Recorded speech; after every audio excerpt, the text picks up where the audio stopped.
Good afternoon to you, and thank you so much for finding time to be with me this afternoon. The show is Diaspora Dispatches, where sometimes I get to bring you the latest news from across the continent of Africa, and other times we choose on topical discussions as we shall be, and the politics around it. My name is Miriam Goto, and it is a pleasure to have you on board. So today it will be more like a history lesson so that we can remind us of certain things perhaps we studied in I think geography and some history as well. But I think I do have some very important information that maybe some of us don't know as far as this Nile politics is concerned. But I'm glad and excited that you're going to remind ourselves together and learn some new details about this water politics in the Nile Basin. So we know the current controversy over the River Nile Dam, that the multi-billion-dollar dam on the Blue Nile is said to be the largest hydroelectric scheme in Africa. And in case you're wondering what this dam is, that is the Grand Ethiopian Renaissance Dam that has become the center of a bitter dispute between Egypt, Sudan, and Ethiopia ever since the work began in 2011. But Sudan did not have a problem with it. Even about 2 years ago, Sudan did not have a problem with this dam, but somehow I think starting from sometimes last year, we saw it change tune, and as we progress with the show, we'll see why Sudan has changed tune over this. And the long-running dispute between Egypt, Sudan shows no Ethiopia, Egypt, Sudan shows no sign of being resolved. In July 2021, the United Nations Security Council was due to discuss it for the first time, as some fear it could lead to conflict. And I will not go through the whole resolution that was made at the United Nations Security Council over this matter. I'll just read a bit of it, just a summary, which this resolution was made on the 15th of September, and the Security Council issued a presidential statement on this, the Grand Ethiopian Renaissance Dam, in which it calls it the resumption of the AU-led negotiations to reach a binding agreement on the dam's filling and operation after the adoption. The representative of India took the floor to deliver a statement and said that, as a general rule, a transboundary water issue do not belong to the domain of the United Nations Security Council. India went on to stress that the text does not constitute a precedent for the Council to intervene or adjudicate in any other transboundary water dispute. So in that resolution, the United Nations Security Council decided that AU should lead the mediation process to see that this country that under dispute over this matter can resolve their problem, since it is an Africa problem. So the AU-led mediation has not bore any fruits. As a matter of fact, I think at that time, Egyptian's President Abdel Fattah el-Sisi was the AU chairperson, and instead of solving this issue at the AU, he instead decided to go to the US and seek for the influence of the then US President Donald Trump. He went to the Arab League, and the Arab League, I think at some point, gave a statement.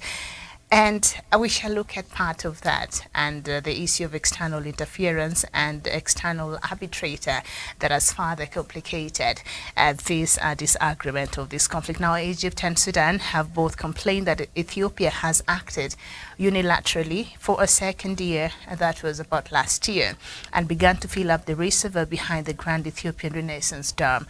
Egypt, which relies almost entirely on the Nile for its water supply, sees this as an existential issue.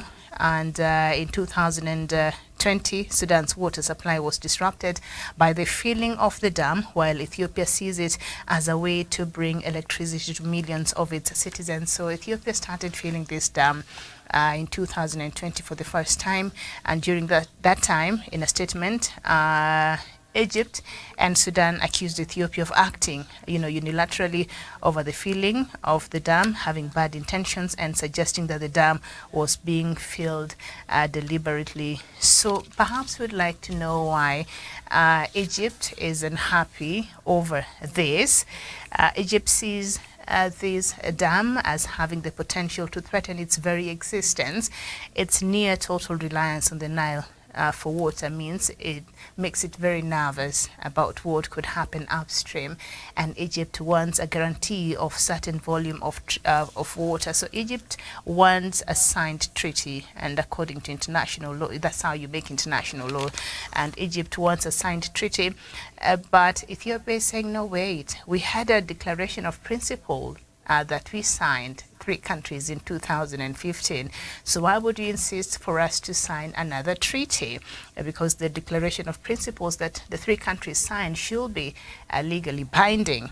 And during the filling process, Egypt can compensate for lost water by releasing more from the High Aswan Dam, but the concern comes once this dam is fully operational. So I'll just pause there and perhaps explain something. So Ethiopia initial intention was to fill this dam for a period of about 3 years, okay? For it to start to be fully operational, it needs to fill that dam. So Ethiopia felt, all right, our intention is to fill up this dam in about 3 years. And Egypt raised a lot of concern. And so Ethiopia decided to have a compromise and said, okay, fine, if 3 years is a bit too soon and might affect the upflow of the water towards Egypt, then we might want to spread it out to maybe about 6 years. And still, if Egypt was not agreeing to that, Egypt was saying, if you must fill it, then you have to fill it in phases, however long it takes. Even if it takes 10 years, just make sure whatever volume that is meant to come to Egypt is not affected. So 6 or whatever years does not matter. So you can't give us a timeline. We want it to be done in a way that does not affect us. So they were not agreeing to that timeline that Ethiopia had given. And what is Sudan's problem? Like I said, until 2 years ago, Sudan did not have a problem with the filling of this dam and the building of this dam. Egypt had a problem even from the initial phases when this dam started getting built in 2011. And Sudan's rhetoric about the dam has moved from being broadly welcoming to being suspicious and belligerent. This dam, in a theory, could help regulate the flow of the Blue Nile and make Sudan less prone to floods. But last year, Sudan was taken by surprise when Ethiopia shut 3 of the 4 diversion outlets for the water. This led to a lower levels downstream, which disrupted Sudan's pumping stations for irrigation and municipal water supply. You know, Sudan also heavily relies on this river, the Nile River. Remember, we have the White Nile and the Blue Nile that comes from Ethiopia. The White Nile originates from Lake Victoria, Uganda's side, if I'm not wrong. And the one that comes from Ethiopia is the one that supplies about 56% of the water that goes to Egypt. As much as it is shorter, but it is the one that has pouring more water into now the Nile River itself. And so that is where I think the problem lies in. But when Ethiopia decided to, shut 3 of these 4 diversion outlets for the water that went ahead to affect Sudan.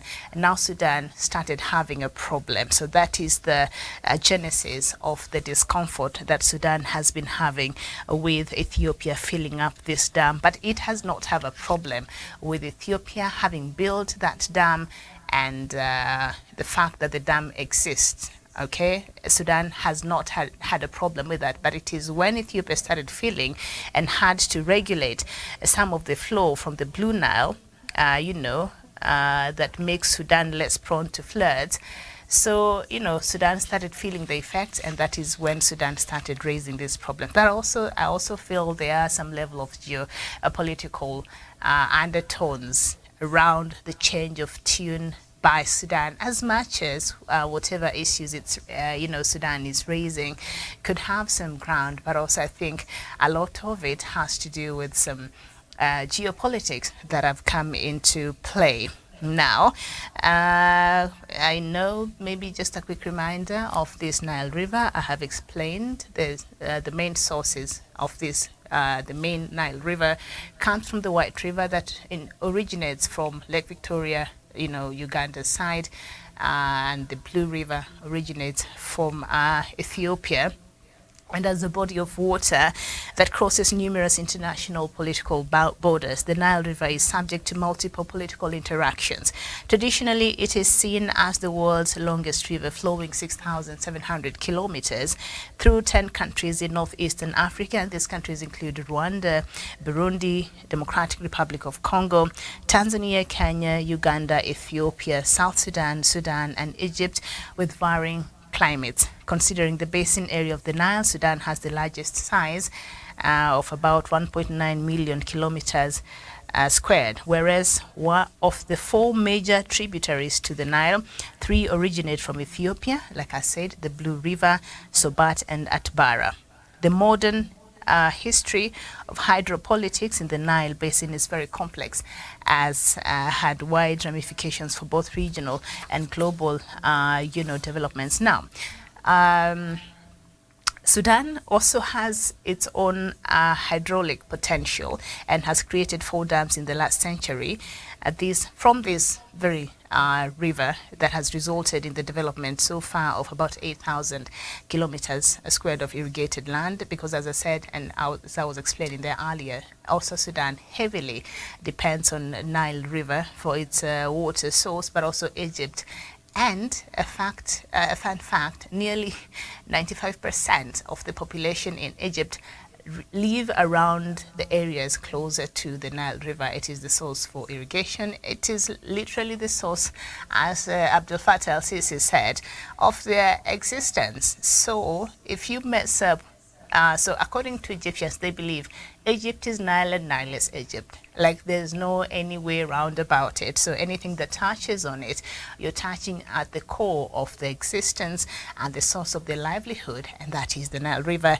And that explains why they are not very amused by this hydroelectric power plant that now is set to become Africa's largest, by the way. And while Egypt is highly dependent on the Nile, there are factors that may lead to the necessity of conflict over the distribution of Nile's water supply, as we have seen the conflict play out already. For example, Egypt has such an agriculturally dependent economy. Further, Egypt is already dependent on virtual water imports, a strategy which may lead that country to attempt future water conflicts. So it will defend this Nile River by whatever it has and by all means necessary. Okay, so the Blue Nile is vital for the livelihood of Egypt. This Blue Nile that originates from Ethiopia as the most significant tributary to the Nile, this Blue Nile contributes 85% of the Nile's stream flow. This one from Ethiopia, that Ethiopia is taking advantage of, and has built this grand Ethiopian Renaissance Dam. So 85% of this is, the water that gets to the Nile that Egypt benefits from, 85% of it comes from the Blue Nile that originates from Ethiopia. Though shorter than the White Nile, 59% of the water that reaches Egypt originates from the Ethiopian highlands. 85% of the whole Nile water comes from the Blue Nile, and of that, Egypt gets about 59% of that. So still, it contributes to the high amount of water that Egypt gets to benefit from the Nile once they join together and make the bigger Nile River. Now, this Grand Renaissance Dam, formerly known as the Millennium Dam, and I just want to give us a bit of a background, and then I will come to the point where we will understand perhaps why Egypt, as a lot of people would want to put it, Egyptians, they feel they're very entitled to this Nile. As I was just reading through this, you can see a lot of water they're getting comes from Ethiopia, and Ethiopia, they don't want, they have a problem with this hydroelectric dam that Ethiopia has built. So one would wonder why. And yet the Blue Nile from Ethiopia gets to contribute more and, to the Nile and the water that goes to Egypt. So why does perhaps Egypt feel entitled? And this is due to some agreements that were made.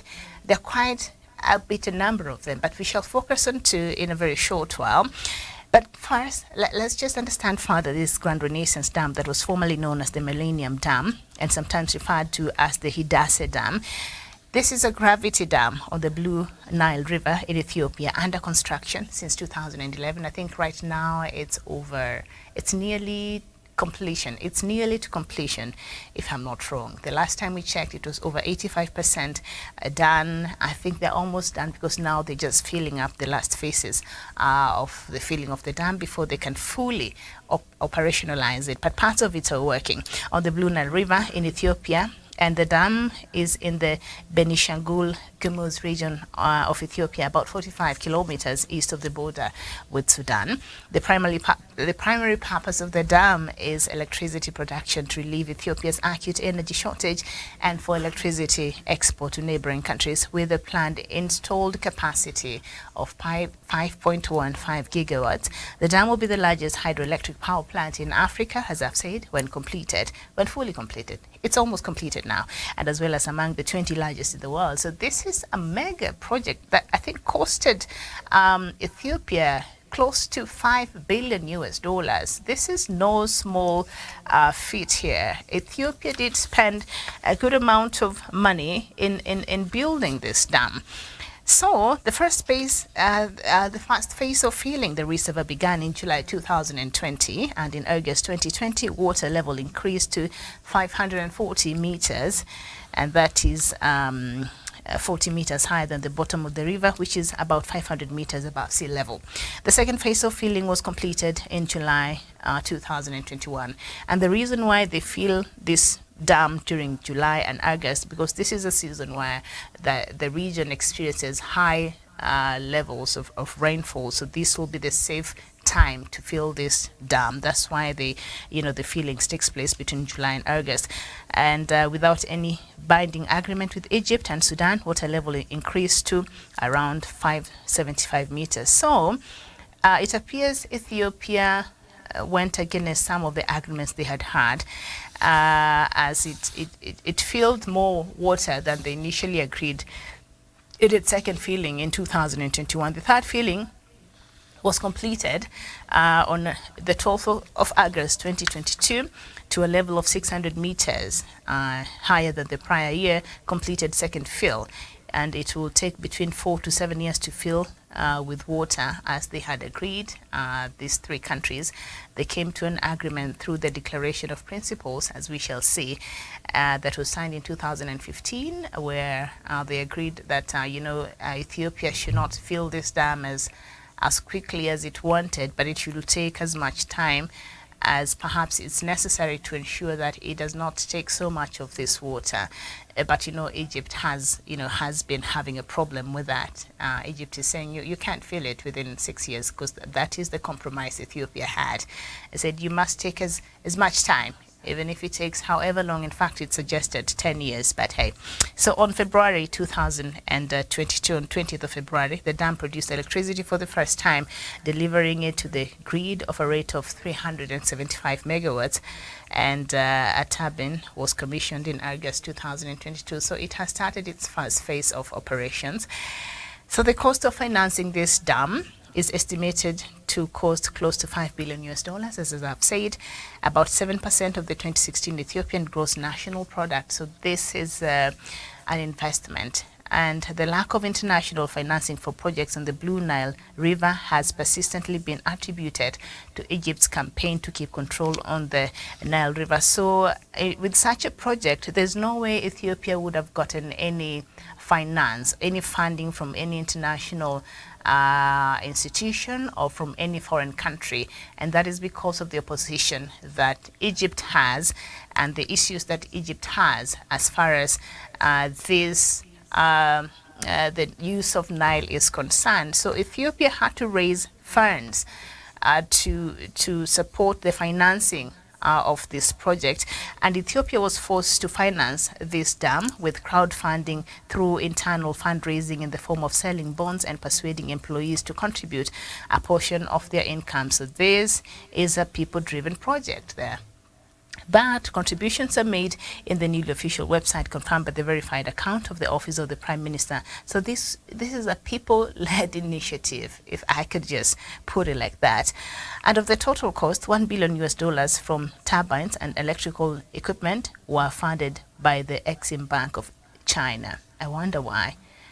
So this Exim Bank just funded the turbines and the electrical equipment, but all the rest of the money was crowdsourced inside Ethiopia by the locals. And, public servants had to contribute, and the government had to sell some bonds and things like that. So this is a people-owned, people-driven process, and it is at the heart of a developmental achievement in Ethiopia. Now, you're wondering, why is it that Ethiopia is not Ethiopia, but Egypt? Egypt has always felt entitled, and it has always wanted control over the say-so as far as the Nile River is concerned. Never mind the fact that it touches on 10 countries across, across Africa, and the huge part of it passes through Sudan. But Egypt feels entitled, and that is because this Nile River is the only source of water they have. And so, as I explained there at the beginning, it's quite important to them as far as their livelihood is concerned. There have been numerous treaties that I will not go into details, but I'd like for us to focus on just two.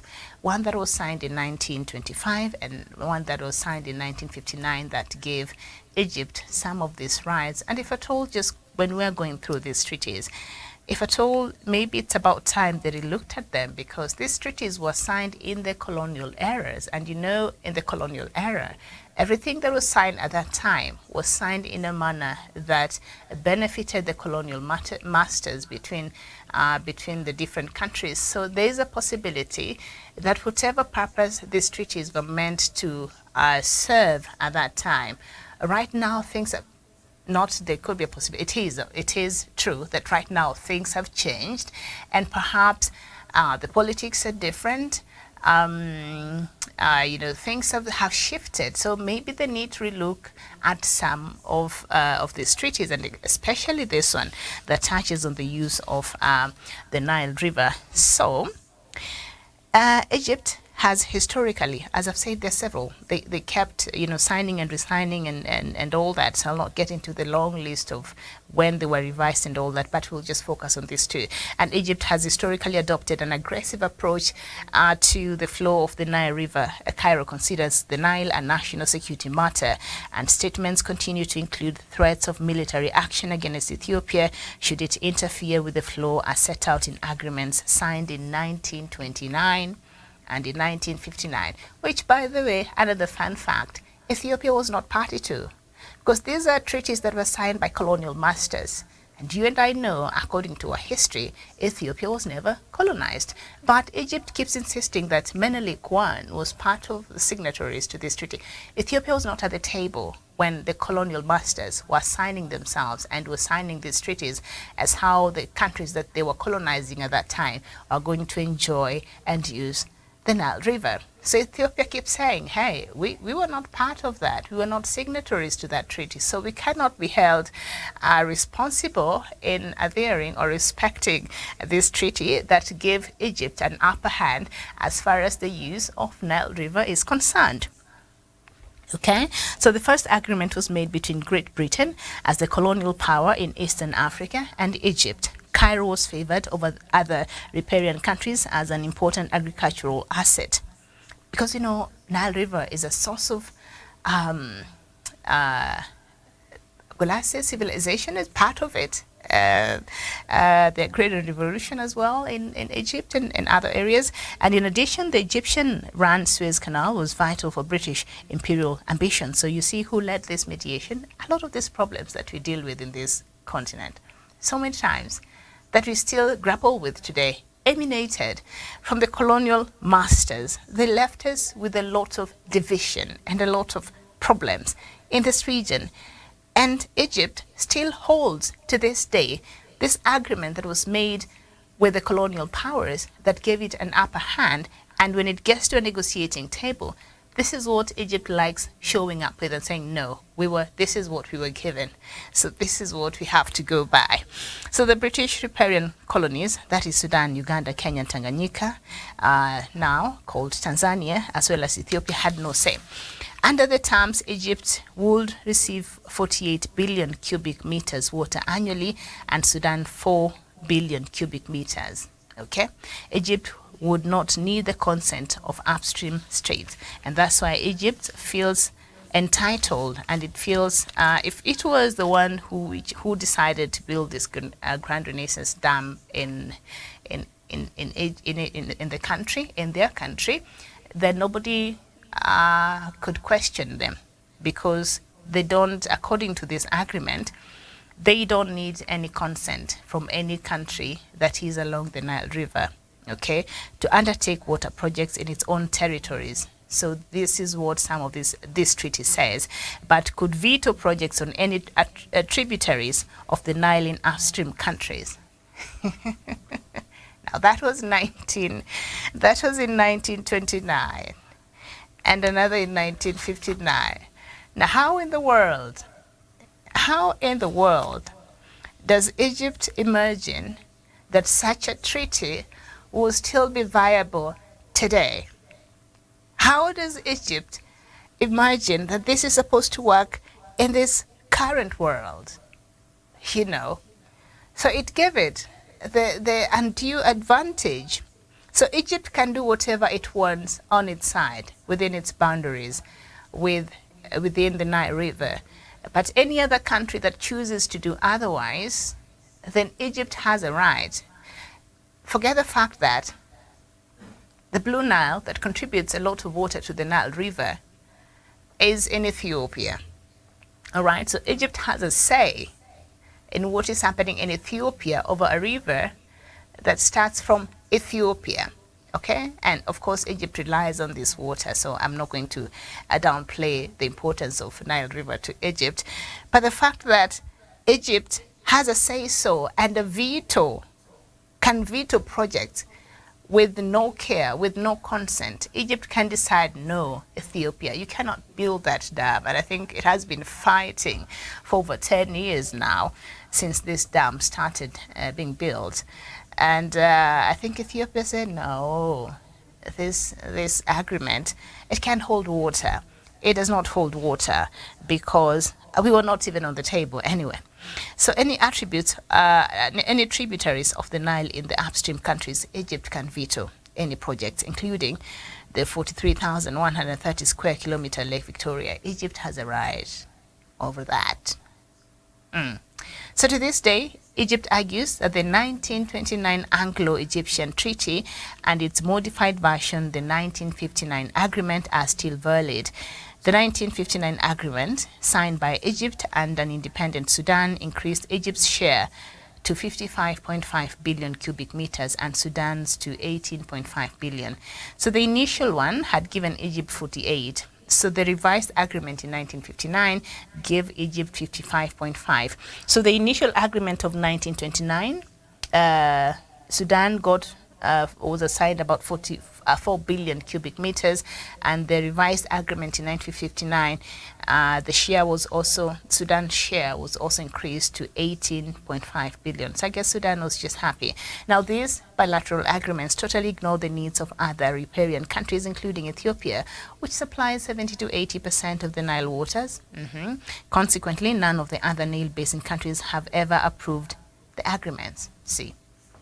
Now, on the other hand, a cooperative framework agreement signed by 4 Nile Basin countries in 2010 was strongly rejected by both Egypt and Sudan. And so the approach of Egypt in this matter, I think, is what has been wanting to some extent. And the current president, Abdel Fattah el-Sisi, has described the flow of Nile to Egypt as a matter of life and death. And it's Egypt's ambassador to Germany, Badil Abdel Latta, once said that the Nile is a matter of national security issue that can never be compromised in any way. So the worry is if at all they disagree with Ethiopia, that Ethiopia can decide to just switch off. I don't know how you switch off a whole river. It's not a tap, but can easily decide to mess up with the flow of Nile River. But this is something that has been there since the world started, and I don't know if there's any place in record where Ethiopia has been malicious as far as the use of Nile River is concerned. I've certainly not read that in the books of history. So since we've looked at that part of the agreement of 1929, the treaty and the revised agreement in 1959, and we see how that favored Egypt and the powers the veto powers that it had given to Egypt, the colonial masters, and the advantage, of course, it had given to Egypt.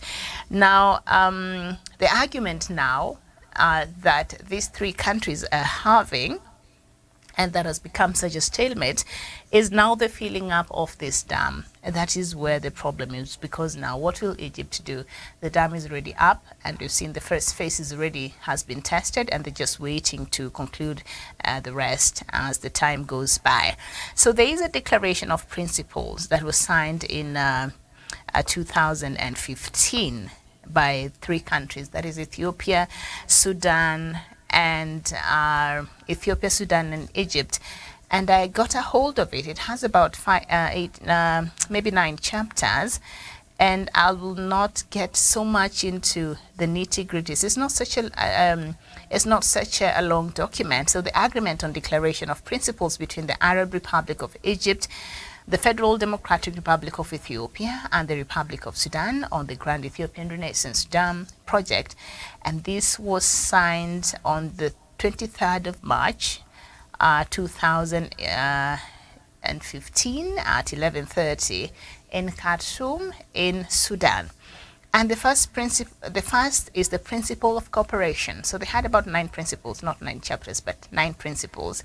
And the first is to cooperate based on common understanding, mutual benefit, good faith, win-win, and principles of international law. And international law, one of the sources of international law is treaties. Okay? So Egypt has insisting, as much as we do have this principle of cooperation, but we do need to have a treaty. We need something in a written form. Otherwise, we'll keep holding on to the 1929, 1959 treaties or agreements that were done by the colonial masters. And Ethiopia is saying, no, we can just work on good faith as long as we have a win-win situation based on the principles of international law, and to cooperate in understanding upstream and downstream water needs in its various aspects. And the second principle was the principle of development, regional integration, and sustainability. And the purpose of the Grand Ethiopian Renaissance Dam is for power generation to contribute economic development, promotion of transboundary cooperation, and regional integration through generation of sustainable and reliable clean energy supply. And the third principle of this agreement, the three countries shall take all appropriate measures to prevent the causing of significant harm in utilizing the blue or main Nile. And then where significant harm nevertheless is caused to one of the countries, the state whose use causes such harm shall, in the absence of agreement to such use, and take all appropriate measures in consultations with the affected state to eliminate or mitigate such harm, and where appropriate discuss the question of compensation. All right. Principle number 4, the principle of equitable and reasonable utilization. And I think this is what was lacking in the 1929 and 1959 agreement that was signed by the colonial masters. The three countries shall utilize their shared water resources in their respective territories in an equitable and reasonable manner. This is what the British Empire should have done at that time. In ensuring their equitable and reasonable utilization, the three countries will take into account all the relevant guiding factors listed below, but not limited to the following outlined. And the first one is geographic, hydrographic, hydrological, climate, ecological, and other factors of natural, character. And they've gone to, it's a lot. So I will just skip that and go to principle number 5, which is the principle to cooperate on the first filling and operation of the dam. I think they agreed on that. And then the sixth principle is the principle of confidence building. Priority will be given to downstream countries to purchase power generated from the Grand Ethiopian Renaissance Dam. Okay, and then the principle number 7, that is the principle of exchange of information and data. So Egypt, Ethiopia, and Sudan shall provide data and information needed for the conduct of the TNC joint studies in good faith in a timely manner. So there's a time I watched, I think it was an interview on Al Jazeera, and they had government representatives from these 3 countries. And the Ethiopian government representative maintained that there's nothing they have done, no paperwork, nothing that they have not shared with their 3 with these other 2 countries. So they've been operating in openness as per this principle number 7 of exchange of information and data. So there's nothing they have done that they have not, made open to these 2 countries. And the principle number 8, that is the principle of dam safety. The 3 countries appreciate the efforts undertaken thus by Ethiopia in implementing the recommendations pertinent to this dam safety. And then principle number 9, the 3 countries shall cooperate on the basis of sovereign equality, territorial integrity, mutual benefit, and good faith in order to attain optimal utilization and adequate protection of the river. Oh, there were 10 principles. Sorry, I forgot. So this 10 one, I think is what Ethiopia feels like a country like Egypt is violating. And it says the 3 countries will settle disputes arising out of the interpretation or implementation of this agreement amicably through consultation or negotiation in accordance with the principle of good faith. If the parties are unable to resolve the dispute through consultation or negotiation, they will jointly request for conciliation, mediation, or refer the matter for the consideration of the head of states or head of government. So now, this is where the problem is. Because, like I said, when President Abdel Fattah al-Sisi was the president, he's still the president until God knows when, of Egypt. He changed the constitution. A story for another time. But when he was the chairperson of the African Union, and immediately Ethiopia announced that it will start its first filling of the dam. We saw Egypt engaging the US. We saw Egypt going to the United Nations Security Council, which at the beginning I told you, and the United Nations Security Council referred that matter to AU and said this is a matter that AU should help in the mediation process and see that a solution can be reached, through the mediation. But also Egypt has engaged the Arab League, and we've seen Arab League issuing statements. And I think that I talked about it here a couple of, maybe last year or so. And I was just wondering, if this is a problem between African countries, why are we bringing the whole Arab League, into this matter that is supposed to be solved through within African countries? And we do have our own channel. And perhaps the African Union will be the best people to mediate through this matter. Why did Egypt find the need to go out and engage other parties? And that has been Ethiopia's stand.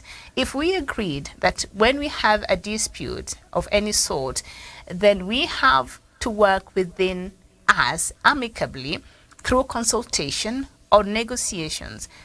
3 countries, they did not say we look for an extra person, an external arbitrator. This agreement clearly says these 3 countries, through consultation and good faith, will amicably work through this accordance to the principle of good faith. And if the parties are unable to solve the dispute through consultation or negotiation, they may jointly request, not Egypt unilaterally going to look for the Arab League, not Egypt unilaterally going to approach former President Trump. Probably they've also gone to Joe Biden for the same matter.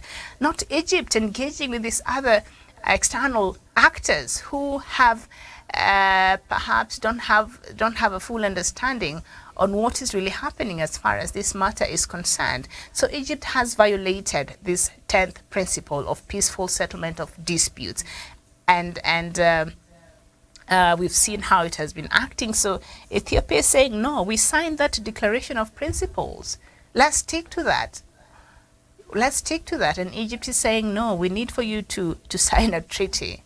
We need for you to sign a treaty so that we can be sure of what you were, that you will keep your word. But the agreement, these 10 principles, I think, were agreed.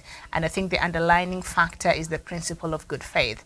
We have been neighbors. We have been enjoying this water.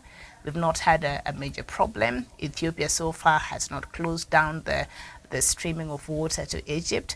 So we can just agree to work along and agree that we can still, share this natural resource between us without having necessarily to have to engage other people in. So that is what I wanted for us to understand this afternoon, where the Egyptian entitlement, if I may call it that, comes from, based on these agreements that was made between colonial masters that gave it an upper hand as far as filling of this dam is concerned, and why a country like Ethiopia is saying no, that agreement is time-barred.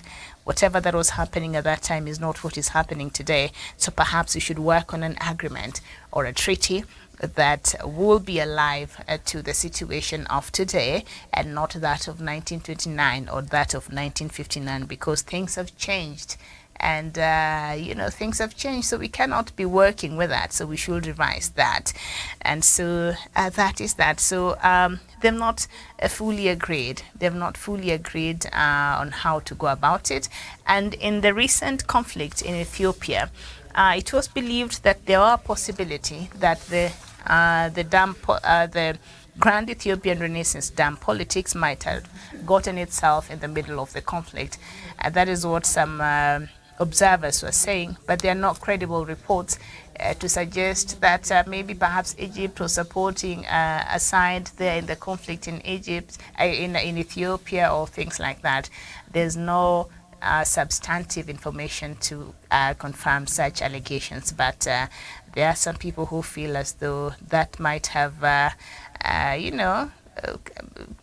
might have found its way there, might have found its way there, but there's nothing to support such allegations. So that is what forms the basis of the politics of the Nile Basin as we know it today. Something that threatens the peace and security of these three countries. So hopefully they'll be able to resolve this matter so that, they can move on peacefully, I suppose. Thank you so much for watching. This has been Diaspora Dispatches. My name is Miriam Ugotu. Enjoy the rest of your day. Bye-bye.